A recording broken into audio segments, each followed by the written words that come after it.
वडखेळ गावामधील जिल्हा परिषद प्राथमिक शाळेमध्ये 26 जानेवारी रोजी सकाळी ध्वजारोहण व सांस्कृतिक कार्यक्रम अतिशय उत्साहात आणि शिस्तबद्ध पद्धतीने पार पडला. या कार्यक्रमात विद्यार्थ्यांनी सादर केलेल्या विविध कला, नृत्य, नाटिका व देशभक्तीपर गीतांनी उपस्थितांची मने जिंकून घेतली. शाळेच्या विद्यार्थ्यांनी आपल्या अभिनयातून देशप्रेम, सामाजिक जाणीव आणि संस्कृतीचे सुंदर दर्शन घडवले. प्रत्येक सादरीकरणाला उपस्थित गावकऱ्यांकडून उत्स्फूर्त टाळ्यांची दाद मिळाली. हा संपूर्ण कार्यक्रम यशस्वी होण्यासाठी शाळेचे मुख्याध्यापक अशोक शिंदे सर, बर्डे मॅडम आणि गोविंद माने सर यांनी विशेष मेहनत घेतली.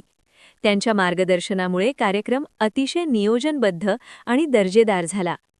या कार्यक्रमाचे अध्यक्षस्थान गावच्या सरपंच भारतबाई व्यंकटराव देवकते यांनी भूषवले. आपल्या अध्यक्षीय भाषणात त्यांनी विद्यार्थ्यांच्या कलागुणांचे कौतुक करत शिक्षकांच्या कार्याला सलाम केला. यावेळी गावातील नागरिक, महिला वर्ग व पालक मोठ्या संख्येने उपस्थित होते.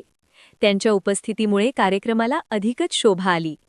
कार्यक्रमादरम्यान विविध क्रीडा स्पर्धांमध्ये उत्कृष्ट कामगिरी करणाऱ्या विद्यार्थ्यांना बक्षीस वितरण करून त्यांचे कौतुक करण्यात आले.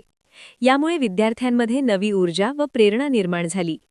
सांस्कृतिक कार्यक्रमात सहभागी झालेल्या प्रत्येक मुलामुलींनी आपली कला सादर करण्याचा प्रामाणिक प्रयत्न केला आणि त्यांच्या या प्रयत्नांचे गावकऱ्यांकडून मनापासून कौतुक करण्यात आले. एकूणच वडखेल येथील जिल्हा परिषद प्राथमिक शाळेतील हा ध्वजारोहण व सांस्कृतिक कार्यक्रम प्रेरणादायी, आनंददायी आणि यशस्वी ठरला.